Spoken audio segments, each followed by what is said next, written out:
Salut à toutes et à tous et bienvenue sur votre podcast Warzone, le podcast spécial baseball universitaire en français. Bien content de vous retrouver après quelques semaines de pause, une pause non due par une certaine flemme ou quoi que ce soit, mais plutôt due par un agenda assez chargé. Comme vous le savez en termes de sport, par exemple, on vient de terminer les World Series, donc on avait toute la partie playoff baseball en MLB. De la même façon, il y a les playoffs en NPB qui sont sur le point de se conclure avec les Japan Series. En ce moment, au moment où j'enregistre, les Tigers pourraient lever une certaine malédiction puisqu'ils mènent actuellement 3-2 contre les Buffalo Oryx, qui eux pourraient faire un repeat pour le coup.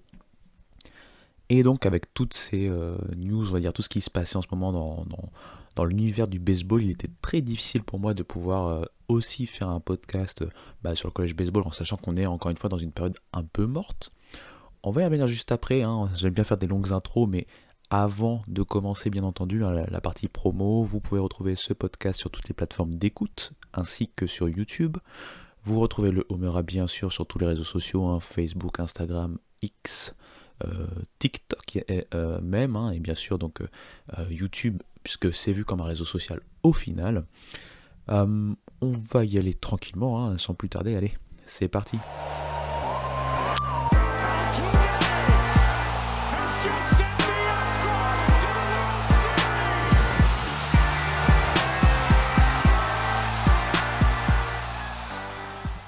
Et donc, comme je le disais et comme vous le savez, il y a eu pas mal d'actualités au niveau baseball. On a vu donc les playoffs en MLB qui se sont terminés avec les World Series et la victoire finale des Texas Rangers dans ces World Series. Et je voulais faire un petit sujet assez rapide, assez sympathique, c'est quels sont les joueurs dans ces World Series, notamment côté Rangers, qui ont fait une belle carrière universitaire ou qui sont connus aussi pour leur carrière universitaire. Je vais commencer dans un certain ordre, je vais finir par un joueur peut-être auquel vous ne vous attendez pas, mais qui pourtant a un gros palmarès sur sa fin de carrière universitaire. On va commencer tranquillement par Max Scherzer pour le coup. Alors, Scherzer, il est bien connu, il a été drafté il y a un petit moment quand même, de mémoire ça doit être 2006. Avant d'être drafté, il jouait dans une université connue de la SEC, c'est l'université de Missouri, ou surnommée Mizzou. Avec Mizzou, il va jouer 43 matchs. Il va notamment donc en 206 manches sur son span de 3 ans. En 206 manches, il va réussir 232 strikeouts. Il va, lors de sa saison sophomore, donc sa deuxième année, remporter le titre de meilleur joueur, meilleur lanceur de Big 12, puisqu'à l'époque Mizzou était en Big 12. Il avait donc notamment eu le record de strikeouts sur la saison dans la conférence avec 131 et un IRA de 1.86. Il n'avait concédé que 3 home runs sur 106 manches lancées.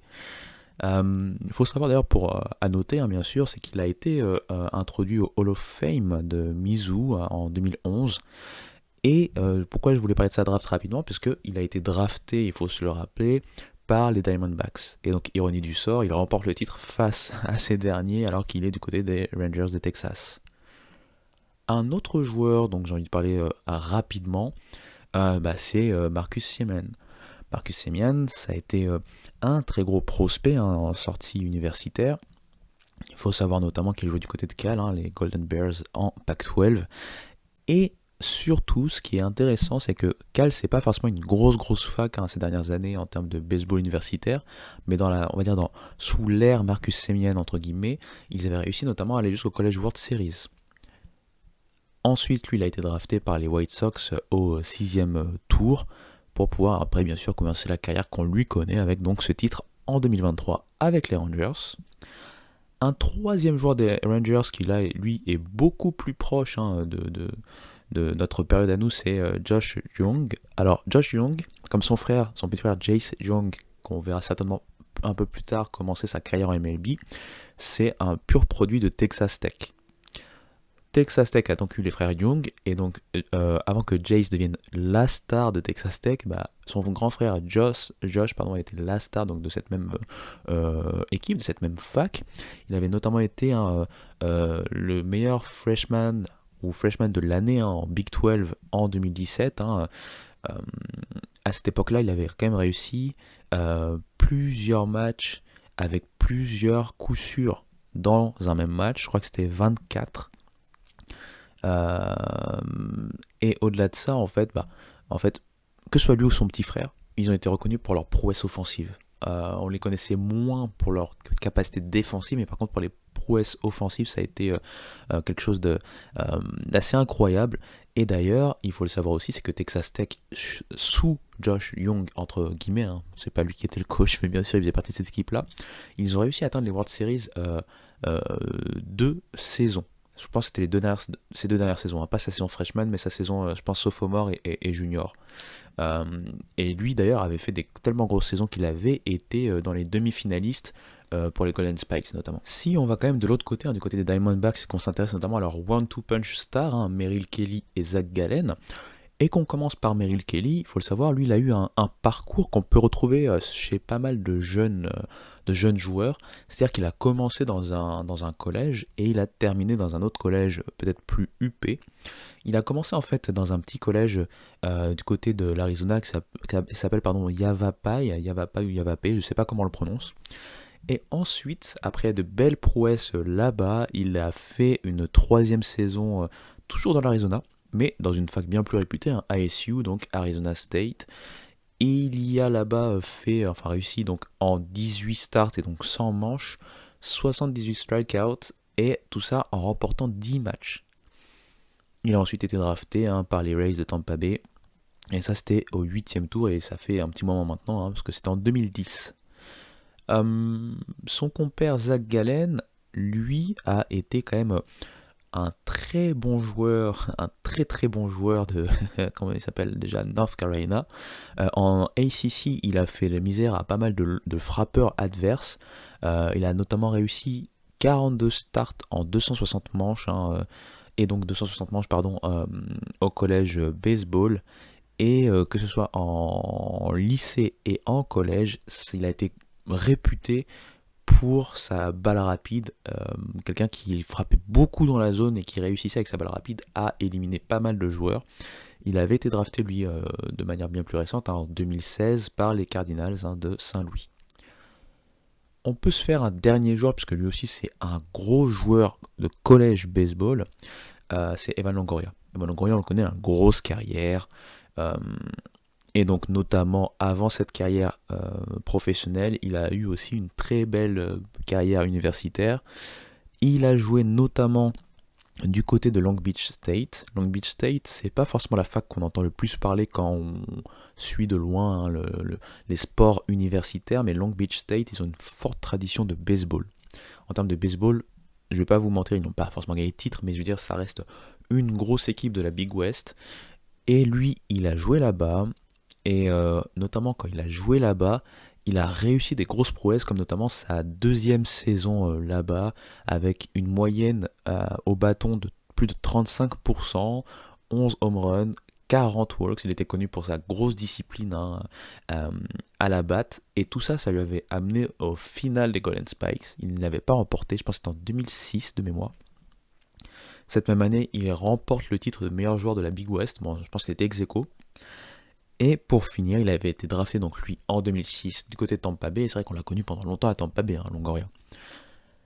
Et j'ai envie maintenant de finir par un joueur peut-être le moins connu, quoique il a fait quand même parler de lui pas mal, hein, ces derniers mois, ces dernières semaines.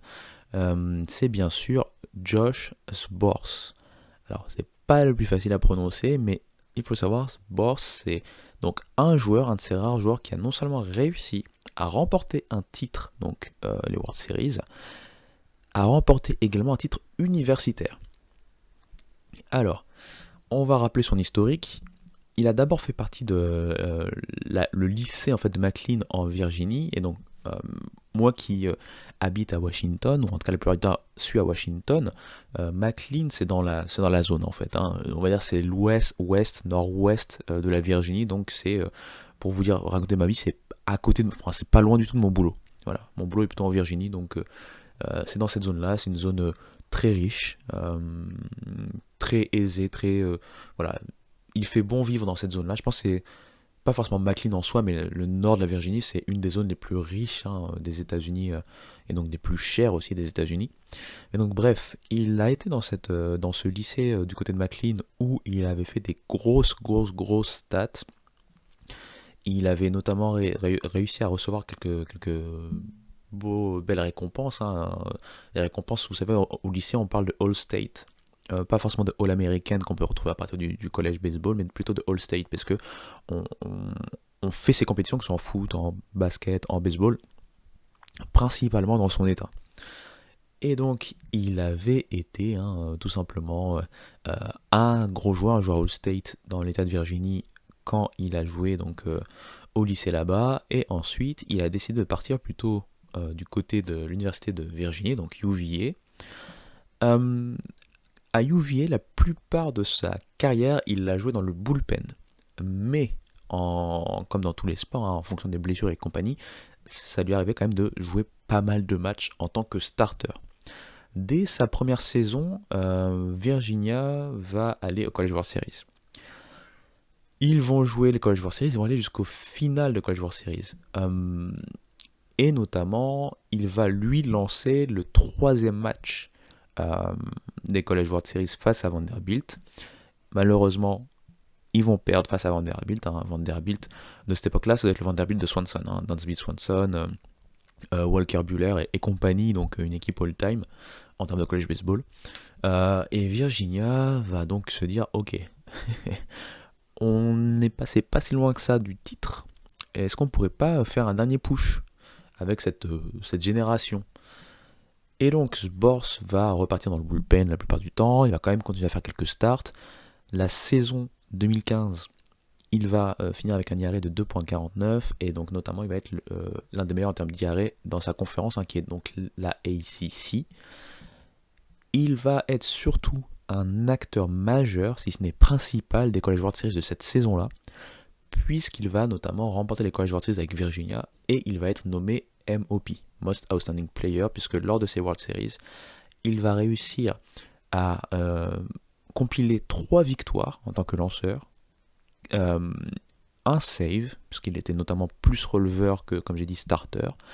Il va surtout réussir sur son nombre de manches jouées, 13 manches sans prendre de points, 10 strikeouts.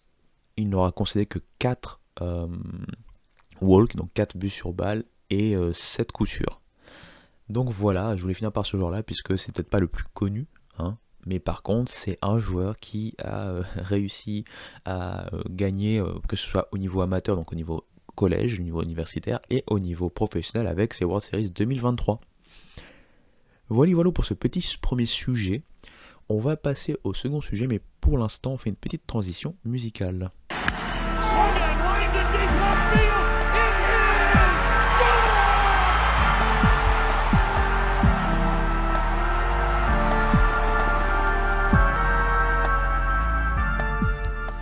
Le second sujet dont je voulais parler, comme je l'ai dit, il y a eu les World Series d'un côté, il y a les Japan Series de l'autre, qui sont quelque part leur World Series à eux.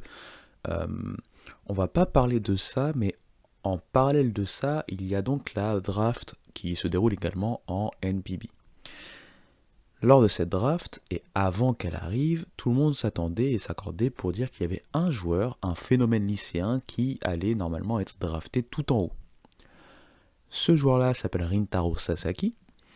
Il a notamment battu, ou maintenant il détient en fait le record en high school, en lycée, donc de home run. Et qu'est-ce qu'il a fait? Il a fait parler de lui il y a quelques semaines, puisqu'il avait décidé de ne pas soumettre son application pour la draft NPB. Il a tout simplement dit que lui, il voulait en fait aller tenter sa chance au collège baseball, donc au baseball universitaire aux États-Unis. Tout le monde, encore une fois, a été choqué, notamment du côté du Japon, puisque on le savait que normalement, ça devait être le favori pour être le premier pick lors de cette draft NPB.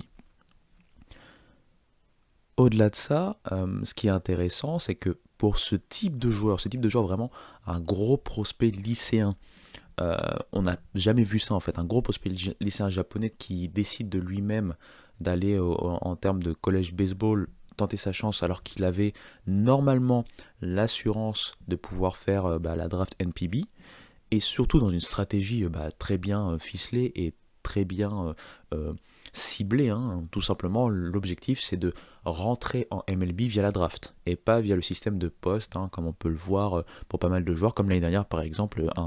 Euh, je vais peut-être dire une bêtise. Kodai Senga, est-ce que c'est vraiment un poste? Je suis pas sûr à 100%, là j'ai un trou. Et j'ai pas tout pour vérifier maintenant. Mais voilà, on le voit quasiment chaque année, on retrouve des joueurs qui sont postés, hein, par la NPB. C'est un système qui permet donc à des joueurs de pouvoir intégrer la MLB et, euh, et un peu différemment, on va dire, d'une pure free agency en fait. Senga, faudra vérifier, je suis désolé, là j'ai un trou.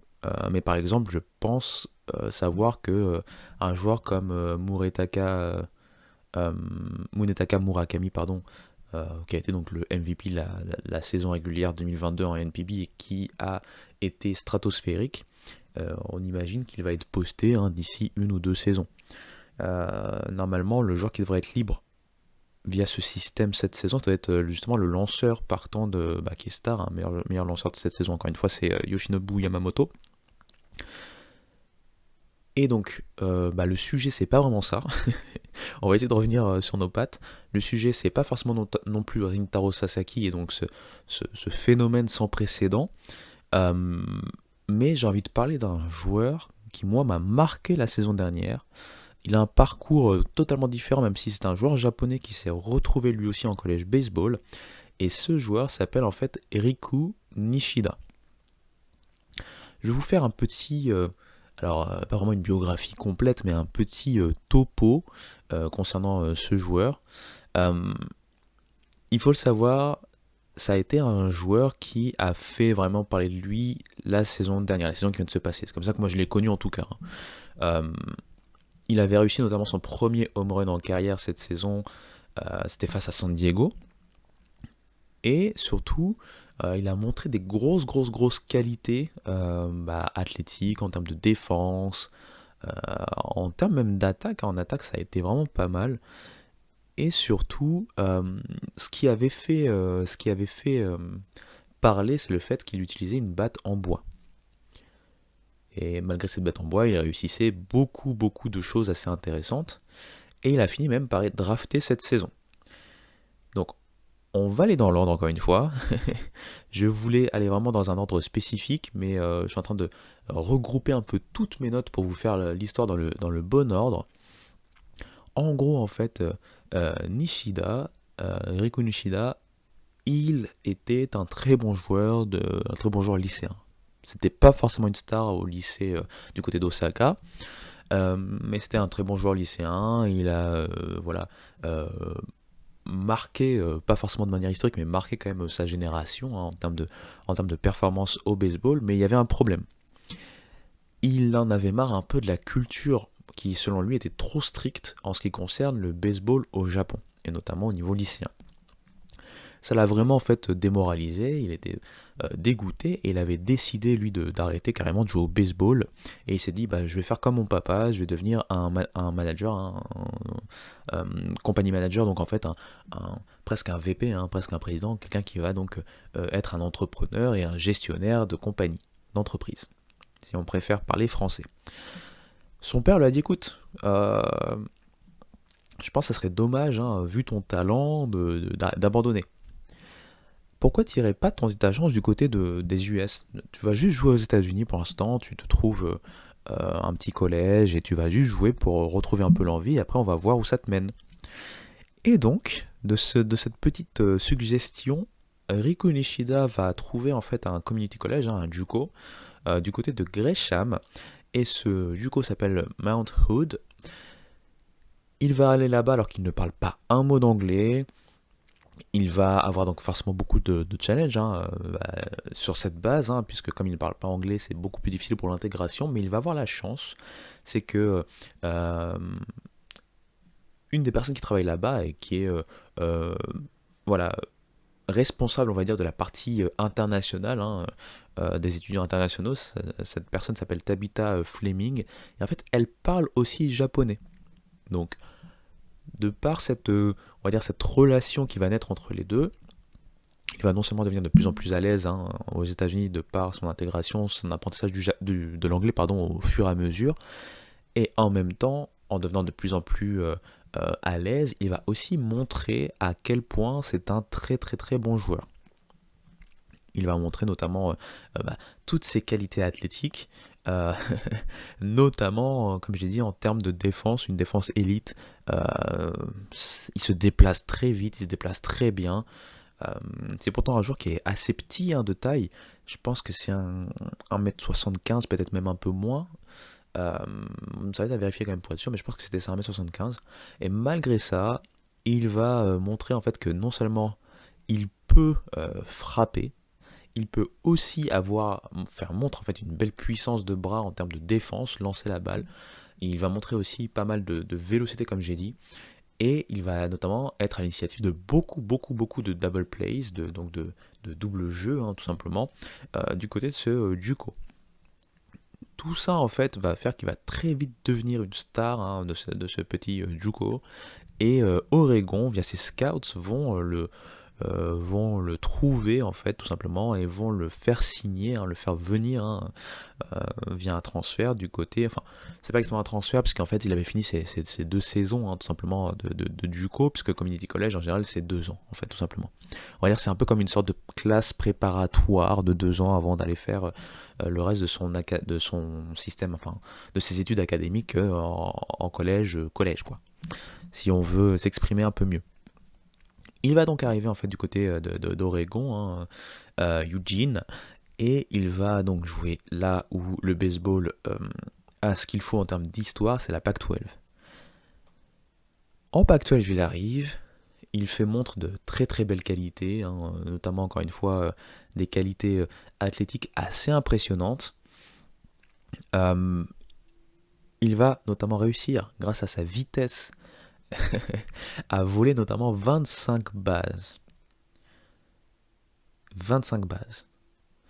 Faut le savoir, ce nombre de 25 n'est pas anodin, puisque du côté d'Oregon, c'est un record en fait.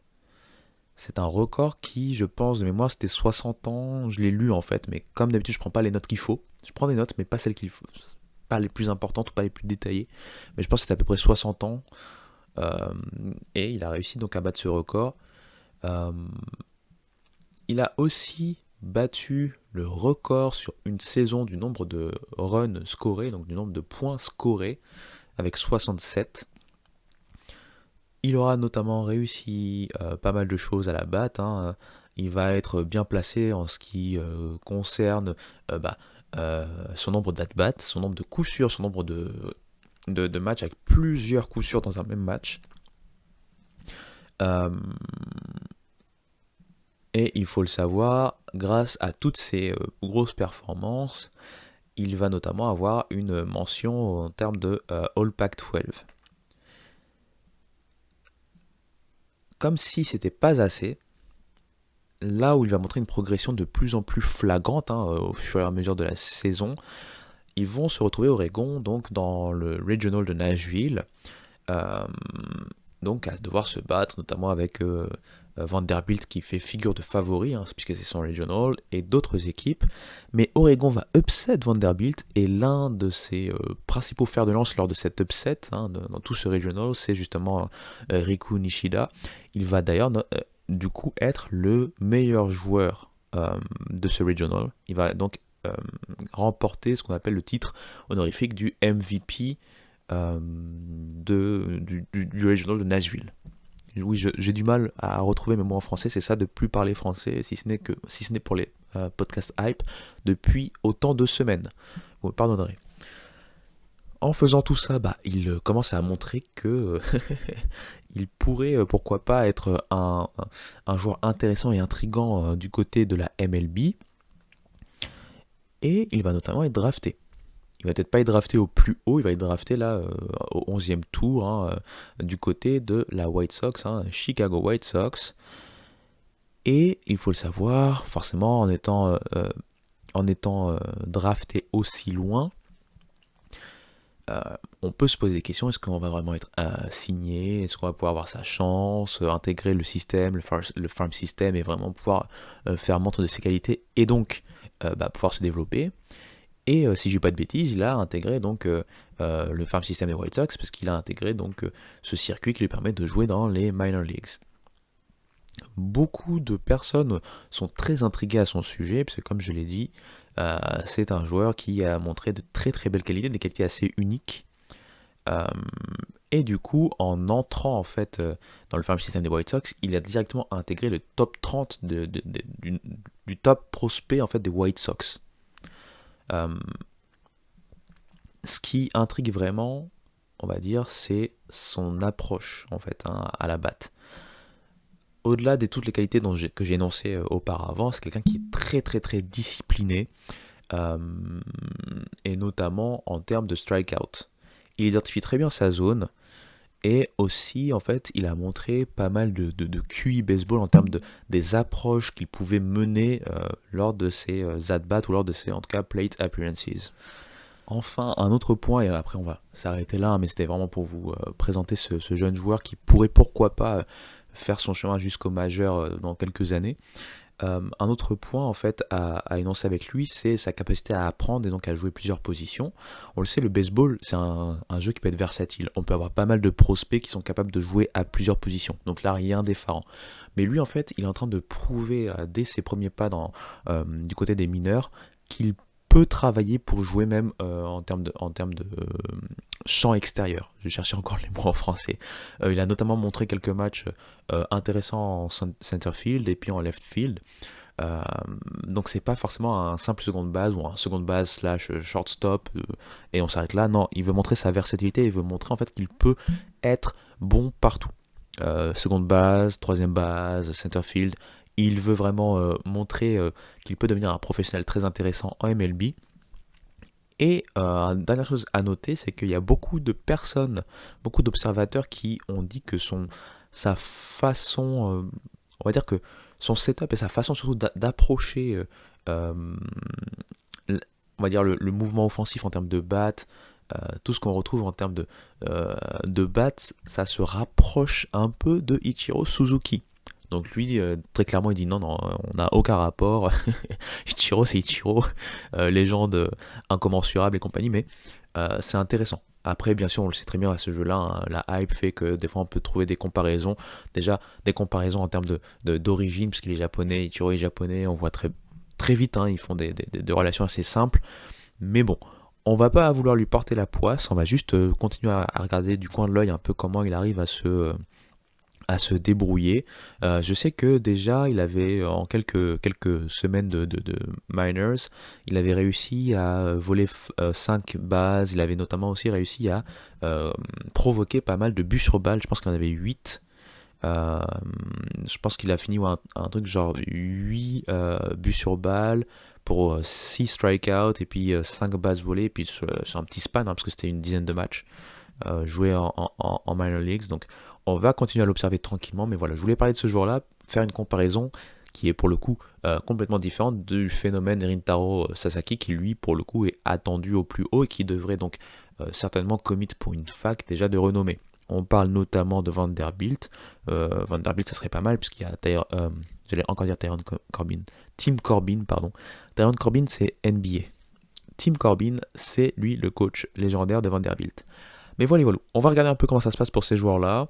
Je voulais te dire une dernière chose, c'est que vous le savez, hein, en NCAA maintenant, il y a les fameux droits à l'image, hein, la NIL ou la NIL. Mais normalement, pour les joueurs étrangers, puisque la plupart des joueurs étrangers ont un visa étudiant F1 en fait, hein, c'est un type de visa spécifique étudiant, et donc normalement ça interdit les étudiants étrangers d'avoir ce qu'on peut dire des emplois ou des jobs en dehors du campus, qui font pas partie des limites du campus, à moins que ça soit propre à leur programme académique en termes d'études. Donc là, le problème va se poser pour Sasaki, c'est comment il va pouvoir avoir ses financements. Normalement, il n'a pas le droit. Je sais qu'il y avait eu pas mal de précédents dans d'autres disciplines où des joueurs ont réussi à avoir des deals, notamment sur des matchs d'exhibition qui étaient à l'étranger. Mais pour le coup, pour le baseball, c'est beaucoup plus compliqué puisqu'il n'y a pas forcément ce type d'événement, comme on peut le voir pour le college basket ou le college football. Donc à voir est-ce qu'il aura une ristourne ou est-ce que tout simplement il va devoir juste compter sur lui-même et pas de droit à la NIL. Mais voilà, voilà. J'espère que je vous ai pas endormi avec ce sujet-là, mais je voulais vite fait rappeler en fait que ce Rintaro Sasaki est sur les tablettes du college baseball et qu'on le verra certainement à partir de la saison prochaine. Et également donner un exemple d'un joueur atypique, enfin ou en tout cas au parcours atypique, qui a fait ses preuves donc du baseball lycéen japonais au JUCO, du JUCO à la NCAA, et avec une grosse saison à la NCAA, le voilà drafté du côté des White Sox et on lui souhaite bien sûr bonne chance. On va parler d'une dernière petite chose. Là, ça va être une chose assez rébarbative, mais je voulais en parler. C'est pas forcément college baseball, mais juste avant, une dernière pause musicale.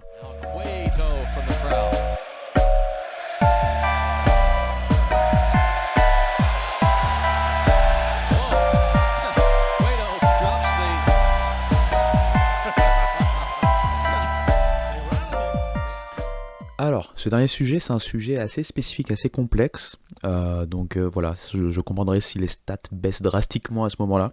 Mais je voulais en parler parce que c'est vrai qu'on ne parle pas souvent de l'aspect, on va dire, un peu juridique et puis surtout de l'après, on va dire, Covid et après décision de la MLB qui a profité du Covid pour faire certaines choses. Donc je vous remets dans le contexte. Donc là, on part directement en MLB, notamment dans la partie Minor Leagues. En 2020, on rappelle que Manfred et toute sa team avaient décidé de diminuer ou de couper le minimum garanti d'équipes de Minor League affiliées à la MLB. Donc quand on dit affiliées, c'est-à-dire des équipes de Minor League qui ont en fait une franchise de MLB tout simplement affiliée à elle.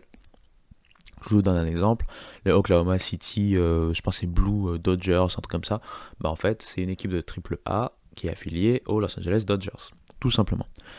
Avant 2020, on avait donc ce minimum garanti à un nombre de 160 équipes. C'est descendu à partir de septembre 2020, enfin après ce choix de septembre 2020, c'est descendu donc dès 2021 à 120 équipes. Et surtout au-delà de ça, les gens oublient souvent tout ce qui incombait aux minors, aux minor leagues, était du fait de la National Association of Professional Baseball Leagues. Eux étaient en charge de manière historique, tout simplement en charge des minor leagues depuis 1901. Mais à partir de cette loi, on va dire, cette règle mise en place par la MLB en 2020, ils ont aussi pris le lead en fait sur tout simplement la gestion des minor leagues, notamment sur les équipes affiliées. Et en faisant ça, en faisant ce cut un peu arbitraire, ils ont notamment privé pas mal d'équipes de pouvoir tout simplement continuer à être des affiliés à certaines franchises. Et il faut le savoir qu'il y avait donc forcément un impact économique pour pas mal de ces équipes de minor league. Comme n'importe quelle entreprise, une équipe de minor league est constituée de certaines choses, certaines strates, et notamment en termes d'économie, que ce soit via des sponsors ou via tout simplement des entreprises qui les gèrent, ou un propriétaire assez riche qui les gère. Et forcément, avec la perte de certaines affiliations, il y avait un manque à gagner pour certaines de ces franchises. Et certaines ont décidé en fait en décembre 2021 de tout simplement poursuivre la MLB, j'allais vous dire sous, parce que j'ai décidé que l'anglais et le français se mélangeaient parfaitement, mais poursuivre donc la MLB au niveau de la cour américaine, la cour de district en fait, on l'appelle l'US District Court, et c'était à Manhattan, en exploitant le fait que selon eux, il y avait une violation de l'acte Sherman antitrust, puisqu'il s'agit en fait pour eux d'un un accord qui a été fait en fait de manière, ils appellent ça de manière horizontale, c'est-à-dire que c'est un accord qui a été fait entre compétiteurs, entre équipes de compétition pour un marché particulier qui est donc les mineurs par rapport aux équipes affiliées de la MLB. Je ne sais pas si c'est assez clair, ça veut dire en fait que pour eux, quelque part, on les a lâchés comme des malpropres sans avoir été consultés, et dans le fait que, par exemple, on peut retrouver beaucoup d'équipes qui sont affiliées à une même franchise. C'est normal, puisqu'en fonction des divisions, par exemple en triple A, on peut avoir une, en double A, une autre, etc., etc. Mais on pouvait aussi avoir plusieurs dans un même niveau, une même division. Je ne sais pas si c'est clair. Et c'est là-dessus, en fait, que quelques équipes ont voulu attaquer en fait, la MLB. Puisque pourquoi quelque part se mettre d'accord avec d'autres équipes de même standard qui sont elles aussi affiliées aux mêmes franchises, de façon à éliminer certaines équipes de minor league sans leur consultation à elles. Donc l'idée derrière tout ça, c'était surtout de pouvoir mettre en lumière le fait que derrière cette décision un peu arbitraire, cette loi mise en place par les exécutifs de la MLB en 2020, on se retrouvait avec quelque chose d'assez ambigu, tout simplement. Pour finir avec cette partie contexte, il y a déjà eu beaucoup d'affaires qui ont opposé la MLB avec d'autres types, on va dire, comment je peux dire ça, d'autres types ou d'autres effets, mais liés à cette partie antitrust. Et il faut le savoir, c'est que dans l'histoire, en fait, il y a eu notamment des sortes de jurisprudence mise en place. Et ces jurisprudences ont notamment été mises en place au niveau de la Cour suprême. Donc la Cour suprême est quelque part le niveau qui arrive après la Cour de district américaine dont j'ai parlé. Donc ces équipes de minor league ont voulu attaquer sur plusieurs fronts. Cette loi antitrust, puisqu'au final elles avaient des accords avec la National Association, avant que celle-ci soit prise de court et change de siège, on va dire, au profit de la MLB, ce qui fait qu'il y a quelque part cette double couche, on va dire, d'antitrust, comme je l'ai énoncé juste avant, plus cet aspect-là. Et qu'est-ce qu'ils ont décidé? C'est de voir s'ils pouvaient mettre, ou court-circuiter, on va dire, comment je pourrais dire ça? Est-ce qu'ils pouvaient court-circuiter quelque chose qu'ils savaient qui allait les bloquer plus tard? Et là, je m'explique. Je sais que ça va être encore une fois un peu compliqué. En gros, il y avait, comme je l'ai dit dans l'histoire, pas mal d'affaires liées à l'antitrust. Et la Cour suprême avait donné au baseball une exemption vis-à-vis de ces règles un peu antitrust en 1922. En fait, c'est tout simplement une jurisprudence, c'est ce dont je voulais parler juste un peu auparavant. Cette jurisprudence de 1922 avait donné en fait une exemption au niveau des problèmes ou des lois antitrust à la ligue de baseball ou aux ligues de baseball, puisque un juré ou un juge de l'époque, je ne me rappelle plus exactement son titre, mais qui s'appelle Oliver Wendell Holmes, avait expliqué en fait que le baseball n'était pas ce qu'on pourrait dire un commerce, on va dire, entre États, mais plutôt un loisir, un truc d'exhibition, qui devrait donc être du coup exempt des lois antitrust. Et quand on parle de baseball, on parle notamment de sa partie mineure. Sa partie, quand je dis mineure, ligue mineure, bien entendu. Cette jurisprudence a d'ailleurs prévalu dans pas mal d'affaires. Notamment, il y avait une affaire en 1953 avec George Toulson, qui était... je pense que c'était une personne du côté des New York Yankees, vis-à-vis de, on va dire, leur farm system de l'époque. Et il y avait eu d'autres affaires, il y en avait une aussi en 72, etc. etc. Donc, pour revenir sur notre sujet rapidement et pour finir avec ce sujet, je sais, encore une fois, c'est assez laborieux, mais pour faire simple, les équipes qui ont attaqué en fait la MLB savaient que la Cour suprême avait cette loi antitrust sous le coude, entre guillemets. Cette chose qui pouvait les bloquer. En voulant s'attaquer donc à cette jurisprudence de la Cour suprême, ils ont vraiment éveillé la crainte du côté de la MLB. En tout cas, moi, c'est comme ça que je l'analyse, puisqu'on a appris, pas plus tard que, je pense que c'était hier soir, ou un truc comme ça, qu'ils avaient donc eu ou obtenu un accord, on ne connaît pas la nature de l'accord, c'est secret entre la MLB et donc ces équipes ou ces organisations de ligues mineures qui avaient attaqué donc la MLB. Voilà pour ce sujet, je vais pas non plus entrer dans trop de détails, je sais que c'est assez laborieux, c'est pas forcément si simple à suivre, mais c'était en fait surtout pour pouvoir revenir sur les aspects qu'on retrouve derrière le baseball. Comme tous les sports, il y a toujours un aspect donc économique, juridique et compagnie, et se rappeler en fait que euh, depuis un moment en fait Manfred avait cette idée de pouvoir réduire le nombre d'équipes affiliées dans les minor leagues, en sachant que les minor leagues, j'aime bien moi m'y intéresser puisque et je suis allé voir des matchs, hein, que ce soit les Richmond Squirrels, les Flying Squirrels ou les Bay Sox de Bowie plusieurs fois. Vous avez même des vidéos d'ailleurs à ce sujet. Faut le savoir, c'est que les minor leagues, c'est un système très précaire. Alors, on le sait, il y a eu des accords grâce notamment à la MLBPA, hein, ça faisait partie de la revendication hein, lors du lockout, euh, c'est de pouvoir en fait instaurer un peu plus euh, on va dire de sanité financière dans les mineurs, à commencer par les salaires des joueurs, puisque ça peut être, enfin c'est vraiment précaire. Hein. Les minor leagues, c'est vraiment précaire. Je me rappelle à l'époque, hein, j'en ai souvent parlé, c'est qu'il y avait même cette euh, organisation qui s'appelait Adopt un minor leaguer.com, ou tout simplement un peu comme voilà l'application qui est un peu plus connue en général. Bah voilà, vous pouvez aider en fait, vous en tant que personne, aider en fait un joueur de ligue mineure à pouvoir bah, tout simplement se nourrir, l'aider en fait dans son quotidien, puisque en plus de devoir prouver des choses au niveau baseball pour devenir un pro un jour, bah, il fallait aussi combattre l'adversité en termes économiques, etc., etc. Donc voilà, je voulais vraiment montrer l'envers du décor au niveau des minor leagues, et donc j'ai profité de ce podcast qui normalement est college baseball pour avoir ce troisième sujet un peu plus minor leagues et MLB. J'espère que ça ne vous aura pas trop décontenancé. J'espère qu'il y aura eu des curieux pour pouvoir, et des curieuses bien sûr, pour pouvoir écouter un peu cet aspect-là. Je sais qu'aussi j'ai pas été le plus clair, le plus concis possible dans cette affaire-là, parce que il a fallu que je me rappelle un peu de l'histoire, les tenants, les aboutissants, et puis en fait à chaque fois j'ai ce problème de franglais qui vient dans ma tête.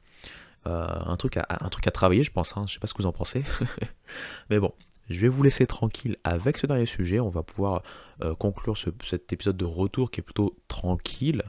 Euh, on va reprendre petit à petit un rythme un peu plus régulier avec la off-season MLB qui va permettre de retravailler un peu plus sur le college baseball, puisque là il y a eu pas mal de rapports d'automne qui sont arrivés sur pas mal de collèges déjà, et ça continue du côté des baseball. Ce qui va nous permettre de non seulement parler de l'actualité, de continuer aussi un peu de temps en temps, pourquoi pas faire des bribes d'épisodes sur l'histoire, hein, comme on l'a fait récemment du college baseball, et notamment une année en particulier, comme on l'a pu le faire auparavant. Et ça va me permettre également de pouvoir reprendre College Baseball Legends, hein, la série de vidéos que j'ai commencé avec Cal State Fullerton, que je compte bien sûr continuer petit à petit en fonction de mes disponibilités et du rythme que je peux m'infliger. On verra également pour finir, hein, toujours sur le Homera, s'il n'y a pas un petit peu d'inspiration qui reste pour quelques vidéos, au moins une autre peut-être vidéo sur le baseball au Japon et un autre aspect hein, de l'histoire du Japon de près ou de loin via le prisme du baseball. Et puis sur tous ces moments, bah, je vais vous laisser tranquille. Hein. Je vous remercie encore une fois beaucoup de suivre ce podcast depuis ses débuts. Hein. 22 épisodes et ça ne fait pas que 22 semaines, puisque j'ai loupé pas mal de semaines. Donc je vous remercie encore une fois grandement. Le podcast vit grâce à vous et continuera de vivre grâce à vous. Et sur tous ces moments, je vous dis tout simplement à très bientôt. Ciao ciao.